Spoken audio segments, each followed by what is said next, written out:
ইয়াৰ এটা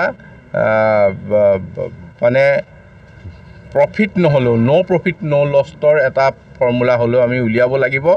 এইটো বহুত দিনৰ কাৰণে বৰ্তি নাথাকে। মৰাপাট নতুন ওলালেই দামটো কমে আৰু সেই সময়ত এই সমস্যাটো আৰু থাকিব নালাগে, বা হয়তো কলিকতালৈ পাট যোগানটো কমি গ'লেও আমাৰ ইয়াত দামটো কমিব। সেই ধৰণে আমি আগবাঢ়িব পাৰিম। যাৰ উৎপাদন বয়টো তাতকৈ বহুতখিনি বেছি।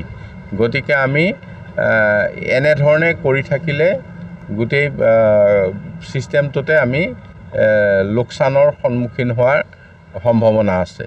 সেই বিষয়টো আমি খুব পুংখানুপুংখভাৱে আলোচনা কৰিছোঁ আৰু আলোচনা কৰি আজি আমি যিসকলে মৰাপাট যোগান ধৰে, অসম সমবায় মৰাপাট কলৰ আজিৰ যিটো আলোচনা, আমাৰ মূল সমস্যাটো আহি পৰিছে যে অসমত উৎপাদন হোৱা মৰাপাটখিনি প্ৰায় কলিকতাত বিক্ৰী হৈছে আৰু বাংলাদেশৰ পৰা কলিকতালৈ যোৱা মৰাপাটৰ যিটো যোগান সেইটো বন্ধ হৈছে।